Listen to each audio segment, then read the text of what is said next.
والصلاة والسلام على سيد الأنبياء والمرسلين وعلى آله الطيبين الطاهرين وعلى من تبعهم بإحسان إلى يوم الدين أما بعد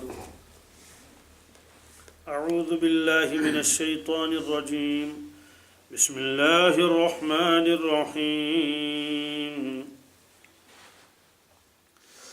الحمد لله الذي خلق السماوات والأرض وجعل الظلمات والنور ثم الذين كفروا بربهم يعدلون صدق الله المولانا العظيم.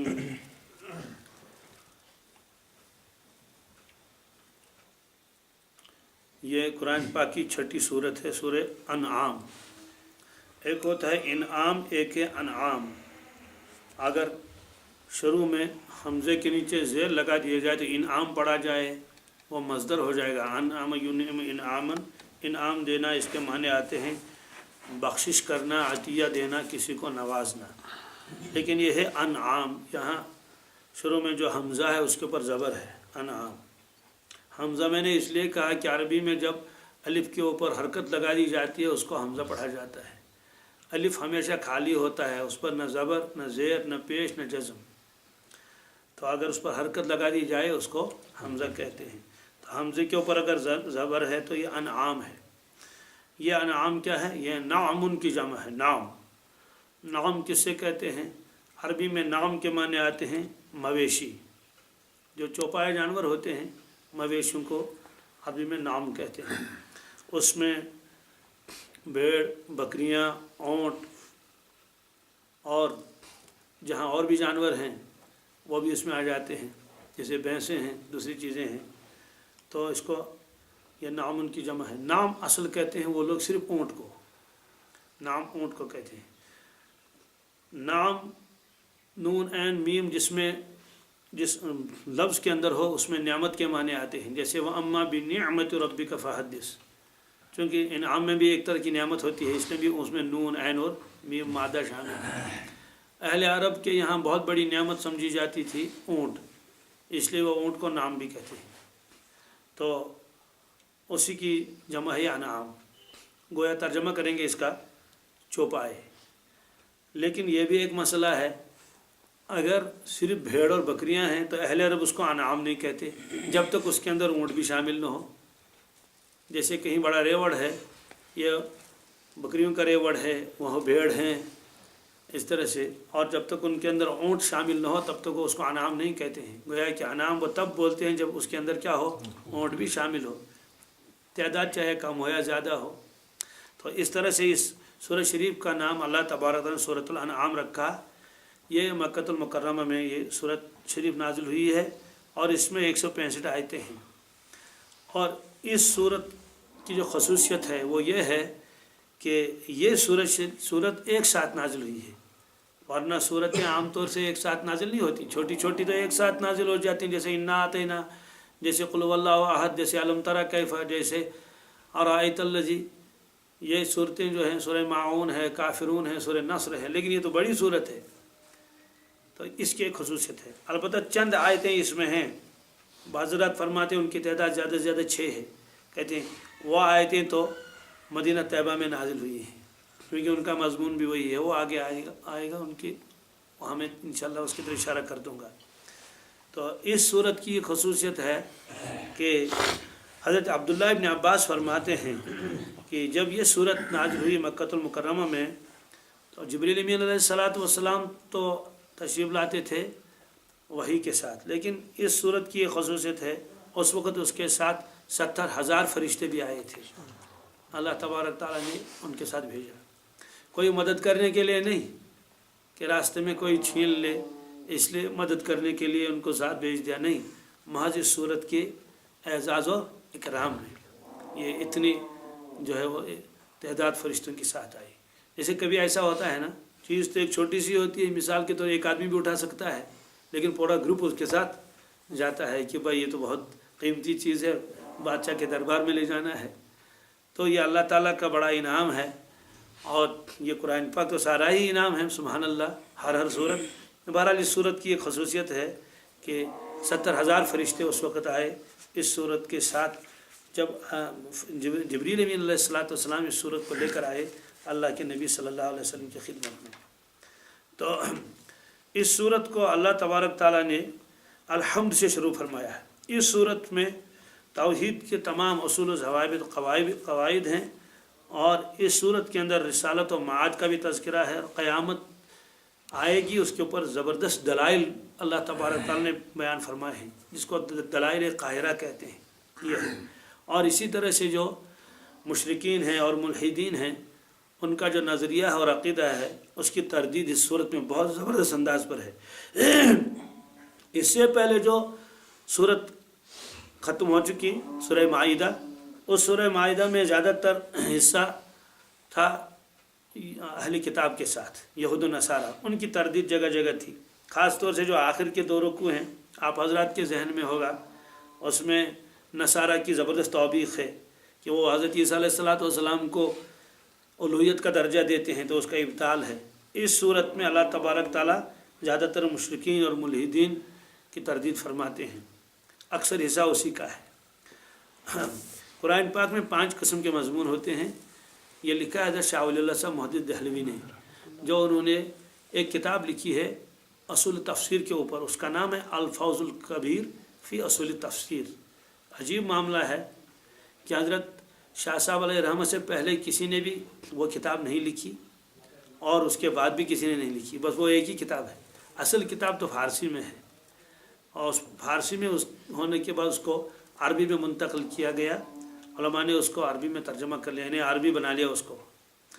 तो दारुल देवबंद के एक उस्ताद हैं, ज़िंदा हैं वो, उन्होंने भी उसको अरबी में मुंतक़ल किया, मुफ्ती सैयद साहब पालनपुरी दाम बरकात हूँ, मेरे भी उस्ताद हैं, तो उन्होंने उसको अरबी में मुंतक़ल किया। फिर बाद लोगों ने उसको और आम करने के लिए उर्दू में भी तर्जमा कर लिया, इसलिए कि उर्दू खान तो न फ़ारसी समझेंगे और न अरबी। तो शाह साहब ने अजीब गरीब किताब लिखी है वो, उसमें हज़रत ने फरमाया अल्लाह तबारक ताला कुरान पाक के अंदर 5 किस्मों के लोग बयान फरमाते हैं, 5 किस्मों के अलूम कुरान पाक में। एक है उसको कहते हैं इल्मुल अहकाम, इल्मुल इसमें अहकामात है, मुझे वो तफसील नहीं बतानी, सिर्फ इशारा करना है। एक है इल्मुल जदल, इल्मुल जदल के माने आते हैं मुबाहसा करना, क्या करना, जदल के माने मुबाहसा करना, मुनाजरा करना, झगड़ना, ये जदल कहते हैं। जैसे जंगो जदल भी मशहूर है, तो वो किससे झगड़ा करता है अल्लाह ताला ने, किन की तरदीद करता है, किन से मुबाहसा करता है, 4 फ़िरक़ों के साथ। कितने? 4 फ़िरक़ों के साथ। वो 4 फ़िरक़े कौन हैं? कहते हैं मिनल यहूदी वन नसारा वल मुशरिकीन वल मुनाफिकीन, 4 किस्म के लोग। एक यहूद है, क्योंकि यहूद का अक़ीदा भी गड़बड़ हो गया था, एक नसारा है, एक मुशरिकीन है, एक मुनाफिकीन है। मुनाफिकीन का तज़किरा पहले भी आ चुका कि मदीना तैयबा के अंदर इनकी तादाद बहुत बड़ी थी। मक्का शरीफ में कोई मुनाफिक नहीं, मक्का शरीफ में बस या तो मुसलमान या तो काफिर, अल्लाह खैर सल्ला, तीसरा कोई तबका नहीं था। अलबत्ता बहुत सारे लोग ऐसे थे जो दिल में तो मुसलमान थे लेकिन डर की वजह से वो उसका इजहार नहीं कर पाते थे। किसी को बाप का डर था, किसी को भाई का डर था, किसी को ख़ानदान वालों का डर था, तो वो उसको जाहिर नहीं कर पाते थे, लेकिन अंदर अंदर से वो हमदर्दी करते थे अल्लाह के नबी सल्लल्लाहु अलैहि वसल्लम के साथ, लेकिन जाहिर नहीं कर पाते थे। तो गोया कि वो तो ईमान वाले ही थे, अलबत्ता डर की वजह से अभी वो उसका इजहार नहीं कर पाते थे। उसके बाद फ़तह मक्के के मौके पर जब सारा डर निकल गया तो सारे के सारे मुसलमान हो गए कि डर ही नहीं रहा। तो इस तरह जैसे हज़रत अब्बास रज़ी अल्लाह ताला अन्हु तो बिल्कुल अंदर से मुसलमान थे, लेकिन क्या करें, बस अपने ख़ानदान वालों की वजह से वो उन्होंने साथ ले लिया उनको, चलो हमारे साथ बदर में। तो बहरहाल मक्का शरीफ में तो मुसलमान थे या तो कुफार, लेकिन मदीना तैयबा में एक तीसरा तबका था मुनाफिकीन का। वो ज़ाहिर में तो वो मुसलमान थे और बातिन में वो काफिर थे। उनका तज़किरा बहुत है कुरान पाक में। यही वजह है कि उनका तज़किरा ज़्यादा है, इसलिए कि उनकी खबासत भी ज़्यादा थी, उनके लिए वईद भी ज़्यादा है। कुरान पाक के शुरू में, बिल्कुल सूरह बकरा के शुरू में 5 आयतें तो ईमान वालों के सिलसिले में अल्लाह तबारक तआला नाजिल फरमाई, उनमें ईमान वालों का तज़किरा किया, उनकी सिफ़ात का बयान हुआ। उसके बाद सिर्फ 2 आयतें हैं, उनमें कुफ़ार का तज़किरा है और उनका अंजाम वलहुम अज़ाबुन अज़ीम। उसके बाद मुनाफिकीन का तज़किरा 13 आयतों में किया है। किनका? کہ یہ ایسے ہیں اور ایسے ہیں اور ایسے ہیں. اور ایک جگہ فرمایا ان المنافقین فی الدرک الاسفل من النار کہ دوزخ کا جو سب سے نچلا طبقہ ہے اس میں منافقین جائیں گے. ایک جگہ فرمایا کہ یہ منافق جو ہیں وَمِنَ النَّاسِ مَن يَقُولُ آمَنَّا بِاللَّهِ وَبِالْيَوْمِ الْآخِرِ وَمَا هُمْ بِمُؤْمِنِينَ يُخَادِعُونَ اللَّهَ وَالَّذِينَ آمَنُوا. یہ دھوکہ دیتے ہیں اللہ تبارک تعالیٰ کو اور ایمان والوں کو. یعنی اپنے گمان کے اعتبار سے وہ دھوکہ دیتے ہیں کس کو؟ اللہ تبارک تعالیٰ کو اور ایمان والوں کو. تو اس طرح وہ بہت دھوکے دیتے تھے. اور ایک جگہ فرمایا ان المنافقین یخادعون اللہ وهو خادعهم. منافقین اللہ تعالیٰ کو دھوکہ دیتے ہیں لیکن دھوکے کا وبال خود ان پر پڑ جاتا ہے. وہ خادم اللہ ان کو واپس دھوکہ دیتا ہے. دھوکہ دینے کا مطلب ہے کہ اس پر سزا دیتا ہے. فی الحال تو کچھ بھی نہیں کرتا. وَإِذَا قَامُوا إِلَى الصَّلَاةِ قَامُوا كُسَالَىٰ. جب نماز کے لیے اٹھتے ہیں تو بہت ہی کم ہمتی کے ساتھ اٹھتے ہیں لوگوں کو دکھانے کے لیے کیونکہ مسلمان تو دکھانا ہی ہے. وَإِذَا قَامُوا إِلَى الصَّلَاةِ قَامُوا كُسَالَىٰ يُرَاءُونَ النَّاسَ. صرف لوگوں کو دکھانا ہے. وَلَا يَذْكُرُونَ اللَّهَ إِلَّا قَلِيلًا. تھوڑا سا اللہ کو یاد کرتے ہیں وہ بھی لوگوں کو دکھانے کے لیے. مفسرین فرماتے ہیں وہ جو تھوڑا تھا اگر وہ بھی اللہ کے لیے ہوتا تو وہ بھی کافی تھا لیکن وہ بھی اللہ کے لیے نہیں تھا. تو چار طبقوں کے ساتھ جھگڑا کرتا اللہ تبارک تعالیٰ یعنی بحث کرتا ہے ان کے عقائد کی تردید فرماتا ہے. تو اس صورت میں اللہ تبارک تعالیٰ کافرین کی تردید فرماتے ہیں. تو اس طرح سے اس صورت کو اللہ تعالیٰ نے الحمد سے شروع فرمایا ہے. یہ 5 صورتیں ہیں. 5 صورتوں کو اللہ تبارک تعالیٰ نے قرآن پاک میں لفظ الحمد سے شروع فرمایا. ایک تو سورہ فاتحہ ہے. دوسرے نمبر پر یہی سورہ انعام ہے. تیسرے نمبر پر سورہ کہف اور چوتھے نمبر پر سورہ سبا اور 5ویں نمبر سورہ فاطر. ان 5 صورتوں کے شروع میں اللہ تبارک تعالیٰ نے الحمد فرمایا ہے. تو یہاں فرمایا الحمدللہ الذی خلق السماوات والارض. الحمدللہ تمام تعریفیں اللہ تبارک تعالیٰ کے لیے ہیں. حمد کا تذکرہ بہت پہلے آیا.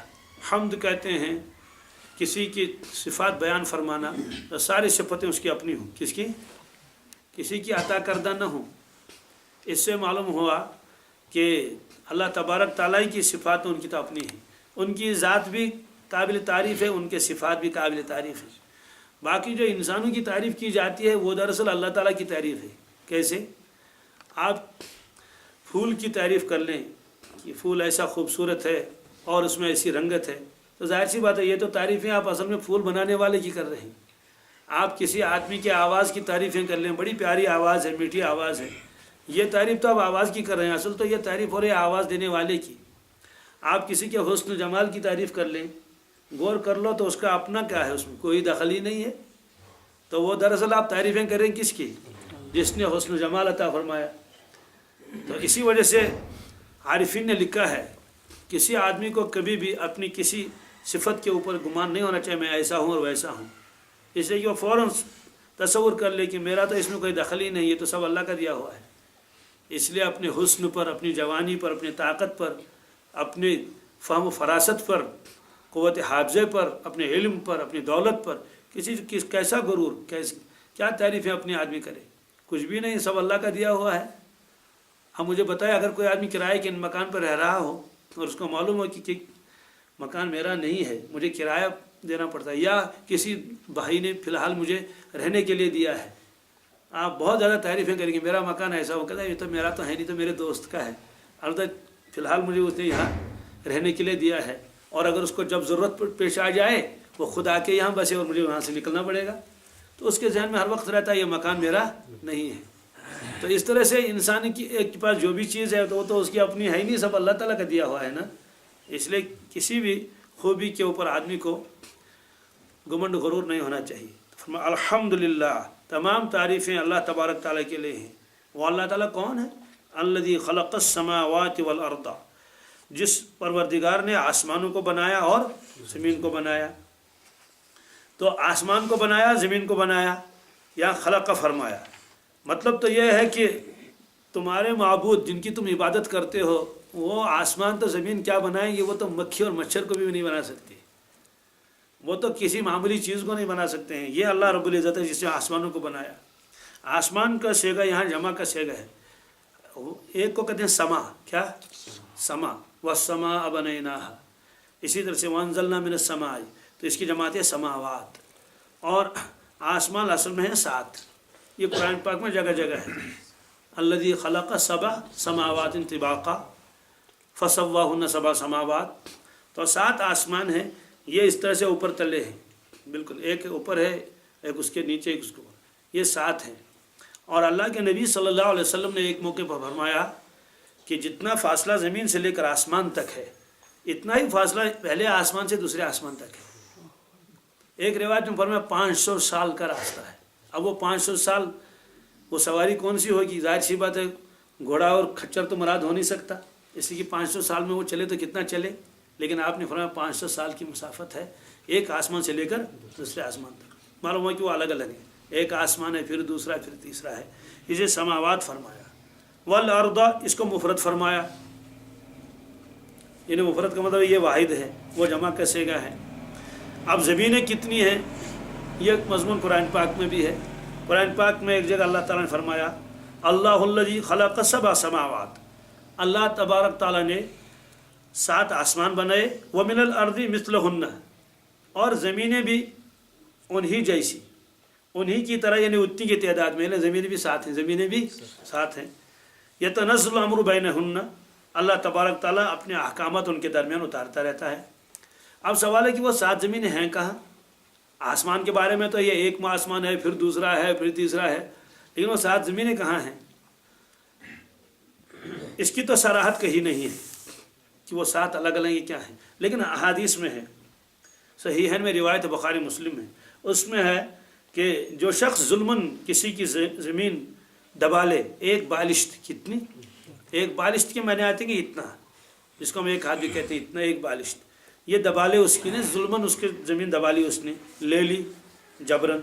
फरमाया कि 7 ज़मीनों का तौक उसके गर्दन में डाल दिया जाएगा। अब वो 7 ज़मीनें कहाँ हैं? क्या वो यही ज़मीन जो है यही एक है और इसी में एक हिस्सा है, फिर दूसरा है, फिर तीसरा है, फिर चौथा है, फिर 5वां है? जैसे आप रोटी पकाते हैं ना, रोटी पकाते हैं तो उसमें जो है वो यूँ उठा लो तो एक रोटी अलग, एक हिस्सा अलग निकला, दूसरा, तो इस तरह से तो यह भी मुमकिन है कि ज़मीन तो यही हो और इसमें 7 तबक़ात हों, इसमें 7 तबक़ात हों, अलग अलग तबक़े हों, जैसे जहन्नम की तबक़ात हैं, 7 तबक़े वहाँ भी है। तो या तो यही ज़मीन मुराद है, या यह है कि ये अलग अलग 7 हैं, और वो 7 कहाँ हैं वल्लाहु आलम। अभी ज़ाहिरी एतबार से उनकी तहक़ीक़ तो हुई नहीं, और मुमकिन है जिसको मरीख़ वगैरह कहते हैं लोग, जैसे कहते हैं कि भाई वहाँ भी पहाड़ है और दूसरी जगहों पर भी वो है, दरिया भी है, कहाँ क्या क्या क्या तहक़ीक़ात हैं। तो बहरहाल अल्लाह ताला ने फरमाया ज़मीनें 7 हैं, ज़मीनें, अब वो कहाँ है कुछ पता नहीं। और इसी तरह से एक रिवायत में है कि अल्लाह के नबी उसने फरमाया, ये इब्न कसीर में है, तफसीर इब्न कसीर में सूरह हदीद के अंदर है, उसमें लिखा है 2 ज़मीनों के दरमियान 500 साल का फासला है। कितना? एक ज़मीन यहाँ, दूसरी ज़मीन वहाँ है। अलबत्ता आरिफीन ने लिखा है कि एक ज़मीन से अगर आदमी दूसरे ज़मीन के अंदर जाना चाहे तो इस वजूद के साथ नहीं जा सकता, फिर क्या करना पड़ेगा? एक हद तक तो उसको इसी जिस्म के साथ जाने की इजाज़त है, तो वहाँ इस जिस्म को वही रखेगा और सिर्फ रूह निकलेगी। क्या? रूह चली जाएगी, रूह को दूसरा जिस्म वहाँ पहनाया जाएगा, अल्लाह आलम क्या है वो, फिर उसके बाद वो दूसरी ज़मीन में जा सकता है, फिर तीसरी ज़मीन में, फिर वहाँ के हालात भी लिखे हैं कि वहाँ के लोग ऐसे हैं और ये हैं और इस तरह से मकानात बनाते हैं और क्या क्या करते हैं। तो बहरहाल यहाँ ज़मीन आसमान 7 बताया अल्लाह ताला ने, और कुरान पाक में फरमाया ज़मीनें भी 7 है। लेकिन हर जगह जहाँ 7 आसमान का तज़किरा तो जमा कसेगा लाए, और ज़मीन का जगह अर्ज़ून नहीं लाए, सिर्फ अल अर्द। उसकी वजह लिखी है कि अर्ज़ून का लफ्ज़ जो है वो ज़्यादा फसी नहीं है, फसी व बलीग नहीं है, इसलिए उस लफ्ज़ को अल्लाह ताला ने इस्तेमाल नहीं फरमाया। वरना अर्ज़ून भी आ जाता है, किताब में लिखा है अब्दुल की जमा अर्ज़ून, लेकिन अल्लाह ताला ने फरमाया हमने आसमान बनाए 7, व मिनल अर्द मिस्लहुन्ना, और ज़मीन भी बनाई कितनी, उतनी ही जितने आसमान है, यानी 7, लेकिन अर्ज़ून का लफ्ज़ नहीं लाया, अल अर्द लाए, ये मुफरद का सेगा है। ये फरमाया कि अल्लाह ताला ने आसमान और ज़मीन को पैदा फरमाया। वजअल ज़ुलुमात व नूर, इसी तरह से अल्लाह तबारक ताला ने बनाया ज़ुलुमात को और किसको बनाया? नूर को। तो आसमान और ज़मीन के लिए खलक़ का लफ्ज़ इस्तेमाल फरमाया, पैदा किया उसको, लेकिन ज़ुल्मात और नूर के लिए जाला फरमाया। क्या? हालांकि जाला ये भी पैदा ही करने के माने में है, लेकिन उसके लिए खलक़ा फरमाया, इसमें जाला। उसकी वजह लिखी है आसमान और ज़मीन की पैदाइश मुस्तकिल है, क्या है, मुस्तकिल है। और नूर और जुल्मत की पैदाइश ये मुस्तकिल नहीं है, गैर मुस्तकिल है। उसको फ़लसफ़ा कहते हैं, एक होता है जौहर, एक है अर्ज़। जौहर किसे कहते हैं, जौहर इसको कहते हैं कि इसका वजूद हो, क्या वजूद तो अर्ज़ का भी होता है, लेकिन वो अर्ज़ जो है इस तरह नहीं जैसे ज़मीन और आसमान, ये फ़लसफ़ा कहते हैं। तो ये है, इसलिए फरमाया वजाल ज़ुल्मात व नूर, अल्लाह तबारक तआला ने ज़ुल्मात को पैदा फरमाया और नूर को पैदा फरमाया। तो यही वजह है कि बहुत सारे लोग दुनिया में ऐसे भी हैं, वो अल्लाह तबारक तआला तो अकेला है, लेकिन वो माबूद अलग अलग करार देते हैं और खालिक भी। मजूस दुनिया में एक कौम गुजरी है, वो दो खालिक मानते हैं। एक को वो कहते हैं यज़दान, क्या, एक को कहते हैं अहरमन। यज़दान का लफ्ज़ उर्दू में भी इस्तेमाल होता है। तो यज़दान किसको कहते हैं, वो कहते हैं खालिक खैर का नाम यज़दान है, खालिक नूर का नाम यज़दान है, और जो खालिक शर है उसको वो कहते हैं वो अहरमन है, क्या है, अहरमन उसका नाम है। एक का यज़दान, एक का अहरमन। तो यही वजह है कि जो लोग बुत परस्त हैं वो तकसीम कर लेते हैं कि एक की तरफ इशारा करते हैं वो, और कहते हैं कि ये तो है, ये खालिक की खैर है, गोया कि खैर इसके साथ मुतल्लिक़ है।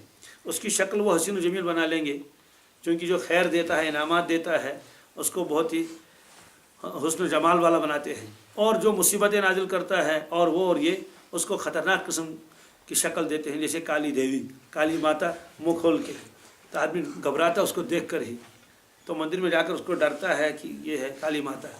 तो यहाँ फरमाया वजाल ज़ुल्मात व नूर, इसलिए कि मजूसियों ने कहा कि ये तो खालिक नूर है और ये खालिक ज़ुल्मत है। ज़ुल्मत के अंदर ही मुसीबतें, परेशानियाँ और आफतें और बीमारियाँ, इसीलिए उस देवता को हिंदू लोग जो है वो ख़तरनाक किस्म का बनाते हैं, ऐसा जैसे देखते ही आदमी क्या हो जाए, डर जाए, और बिल्कुल मुंह खोले हुए है और लंबे लंबे दांत निकाले हुए हैं और काले रंग का, क्योंकि ज़ुल्मत जो है ना ये भी काले रंग की होती है। तो इस तरह से अल्लाह ताला ने फरमाया कि देखो मेरे अलावा कोई खालिक नहीं है, आसमानों का खालिक भी मैं हूँ, ज़मीन का खालिक मैं हूँ, ज़ुल्मत का खालिक मैं हूँ, और नूर का खालिक मैं हूँ, सब चीज़ का खालिक मैं हूँ। इसलिए मैं अकेला माबूद हूँ, मेरा कोई शरीक नहीं है। वह इसमें तरदीद है उन तमाम लोगों की जो अल्लाह तबारक ताला के अलावा दूसरों को माबूद बनाते हैं। अब क्या दुनिया में सिर्फ मुसलमान ही मुवहिद हैं और बाकी नहीं हैं? कहते हैं देख लीजिए, सबों को देख लीजिए, क्या ईसाइयों को उठाइए, बावजूद है कि वो कहते हैं कि हम मुवहिद हैं, लेकिन ईसा अलैहिस्सलातु वस्सलाम को उन्होंने माबूद का दर्जा दे दिया, तो माबूद एक कहाँ रहा? उनकी वालिदा मोहतरमा को माबूद का दर्जा दे दिया, इसलिए अल्लाह ताला वो माबूद अकेला कहाँ रहा? ऐसे ही उनके यहाँ वो रूहुल कुदस को मुस्तकिल वो दर्जा देते हैं माबूद होने का, तो इसलिए माबूद अकेला कहाँ रहा? इसलिए वो कभी तीन, तीन और एक कहते हैं। तीन इधर से उनको कहते हैं तो तौहीद के खिलाफ है, कहते हैं तीन एक होता है, तीन जैसे कहते हैं तीन एक कैसे हो जाएगा? तो कभी कहते हैं वो एक जो है वही तीन बन गया। तो लोगों को समझाते हैं ये बताने के लिए कि हम वाहिद हैं, तौहीद हमारे पास है, लेकिन इधर से अमली तौर पर जब देखते हैं तो उनका माबूद भी एक न रहा। यहूद का भी यही मामला है और ये कुरान पाक में है, वक़ालतिल यहूद उज़ैर इब्नुल्लाह। तो मसीहों ने कहा कि ईसा अलैहिस्सलातु वस्सलाम अल्लाह के बेटे हैं। वक़ालतिन नसारा, नसारा ने कहा ईसा इब्नुल्लाह, ईसा अल्लाह ताला का बेटा है, मसीह इब्नुल्लाह। और यहूद ने कहा उज़ैर अलैहिस्सलाम अल्लाह के बेटे हैं। गोया किसी न किसी तरह से उनके तौहीद में तो फ़र्क आ ही गया कि माबूद एक न रहा। तो इसी तरह से जो लोग अल्लाह ताला को कहते हैं वो अकेला है, तो भगवान का लफ्ज़ है उसके माने माबूद, उसके माने उसको तो मानते हैं कि खालिक वही है, लेकिन अमली तौर पर इबादत तो उसकी तो होती ही नहीं जो असल माबूद है। बाकी सब लोगों की इबादत ज़्यादा होती है, बुतों की इबादत होती है, दूसरों की होती है। तो इसलिए सब की तरदीद अल्लाह ताला फरमाते हैं कि खालिक कायनात भी एक ही है, इसलिए माबूद बरहक भी एक ही है। आसमान का तज़किरा किया, ज़मीन का तज़किरा किया, उसके बाद ज़ुल्मत और नूर का। यहाँ ज़ुल्मत को जमा का सेगा लाए ज़ुल्मात, ज़ुल्मत मैंने अंधेरी, ज़ुल्मात का लफ्ज़ लाया, और नूर वाहिद लाया। क्या लाए? नूर की जमा अनवार नहीं है, अनवार अल्लाह ने अनवार फरमाया, वजाल ज़ुल्मत वाला अनवार नहीं, नूर। तो उसकी वजह लिखते हैं कि ज़ुल्मतें मुख्तलिफ होती हैं। क्या होती हैं जी? ज़ुल्मतें बहुत होती हैं और नूर एक ही है, नूर एक ही होता है। क्या मतलब है? या मुराद नूर इस्लाम, या मुराद नूर ये नहीं कि कुफर की तो हज़ारों किस्में हो सकती हैं, काफिरों की 50 किस्में हो सकती हैं, लेकिन मोमिन और मुसलमान इसकी क्या होगी? एक ही किस्म होगी। इसलिए फरमाया कि अल्लाह ताला ने जुल्मात को पैदा फरमाया और नूर को पैदा फरमाया। ये हर जगह है, जहाँ भी अल्लाह ताला जुल्मत का लफ्ज़ लाएंगे तो जमा का लाएंगे, और जहाँ नूर का लफ्ज़ लाएंगे तो एक। जैसे अल्लाहु वलियुल्लज़ीना आमनू युखरिजुहुम मिनज़्ज़ुलुमाति इलन-नूर, तो जुल्मात से निकालता है नूर की तरफ। यानी इसका मतलब यह है कि कुफार का अक़ीदा तो मुख्तलिफ हो सकता है, मजूसियों का अलग है और यहूद का अलग है, नसारा का अलग है, और जितने भी दूसरे किस्म के लोग हैं, पुत परस्त हैं या और सूरज परस्त हैं या क्या परस्त हैं, उनके अलग अलग हो सकते हैं, इसलिए उनकी जुल्मतें भी अलग अलग हैं, लेकिन नूर इस्लाम एक ही है, ये फरमाया। तो अल्लाह तबारक ताला ने इस सूरत में अपना तारुफ फरमाया कि मैं कौन हूँ। खुद अल्लाह तबारक ताला की ज़ात भी काबिल तारीफ़ है। फिर जब ये इतनी चीज़ें बता दी, खलक़ समावात वल अर्द वजअल ज़ुलुमात वन नूर, गोया बता दिया कि खालिक एक ही है, अलग अलग खालिक तस्लीम मत कर लो कि शर का खालिक अलग है और खैर का खालिक अलग है, जुल्मतों का खालिक अलग है, नूर का खालिक अलग है, ऐसा नहीं है। बहुत सारे खालिक नहीं है, एक ही है। जब एक ही है तो माबूद भी एक ही है। सुम्मल लदीना कफरू, सुम्मा के बाद में फिर भी, ये सुनने के बाद भी, ये समझने के बाद भी, सुम्मल लदीना कफरू, वो लोग जिन्होंने इनकार किया बिरब्बिहिम, अपने रब का, यादिलून, अदला यादिलू के माने आते हैं इंसाफ करना, अदला यादिलू के एक माने आते हैं बराबर करार देना। इसका मतलब तो ये है, ये समझने के बावजूद भी कुफ़ार ने अपने माबूदों को अल्लाह के माबूद, जो अल्लाह माबूद है उसके बराबर करार दिया, उसके बराबर।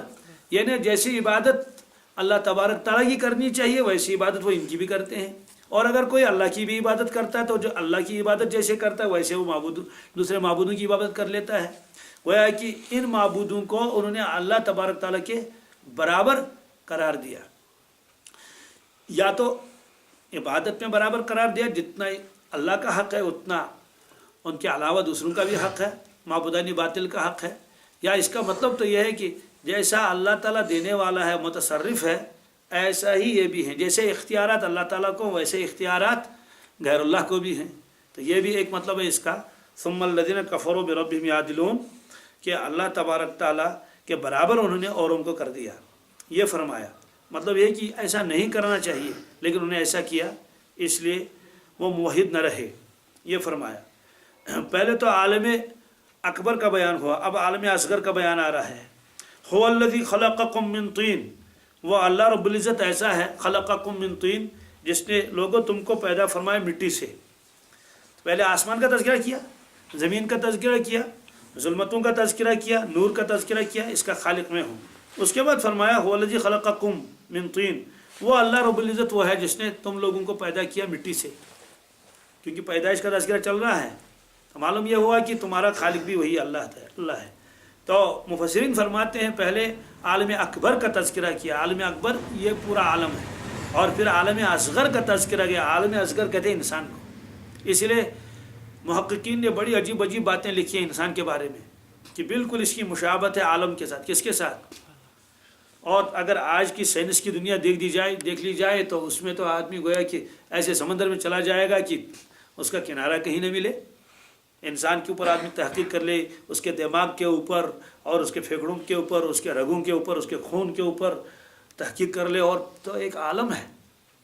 तो ऐसा एक आलम निकलेगा कि आदमी मर भी जाएगा और तहकीकात जारी रहेंगी। एक एक चीज़ पर बहस कर लेगा, दाढ़ी पर अलग बहस कर लेगा कि भाई मर्द की दाढ़ी आती है, औरत की दाढ़ी नहीं आती है, मर्द की आवाज़ में आवाज़ ऐसी होती है और औरत की आवाज़ ऐसी होती है। फिर आवाज़ों की बहसें निकलेंगी, फिर दिमाग की बहसें निकलेंगी कि कितने हिस्से दिमाग के हैं और क़ुव्वत हाफ़िज़ा कम और ज़्यादा क्यों होता है, ये सारी चीज़ें पता नहीं क्या क्या। और फिर खून के बारे में तहकीक आएंगी कि खून के अंदर क्या क्या किस्में हैं, किसका किस्म क्या क्या निकलता है, क्यों निकलता है, अंदर सारा जो स्ट्रक्चर इंसान का है ये, और सारे आर्गन्स, इन पर जो बहसें होगी तो लगता है कि ज़िंदगियाँ गुजर जाएंगी और अभी बाकी रहेगा। अभी नई तहकीकात आ जाती हैं। इसलिए फरमाया कि ये आलम असगर छोटा आलम है, वो बड़ा आलम है। तो ज़ाहिरी एतबार से भी समझने वाली चीज़ें कहते हैं कि जैसे आलम में क्या है, पहाड़ हैं, तो इंसान के अंदर भी पहाड़ हैं, कहीं ये पहाड़ है हिमालय की तरह, कहीं ये पहाड़ है, कहीं ये कोहनी है, तो हड्डियाँ ऐसी ऐसी बनाई जैसे बिल्कुल क्या है, पत्थर के पहाड़ बड़े मजबूत। कहीं जंगलात हैं, तो ये भी तो जंगल है ना बात समझ आ गई। तो ये कि क्या है, ये जंगलात है, तो ये है फरमाया कि ये तो जंगलात की तरह है, जैसे ये सर के ऊपर बाल हैं। हज़रत मौलाना इलियास साहब अलैहि रहमत के पास एक दुल्हा आया और उसका बाप भी साथ था। तो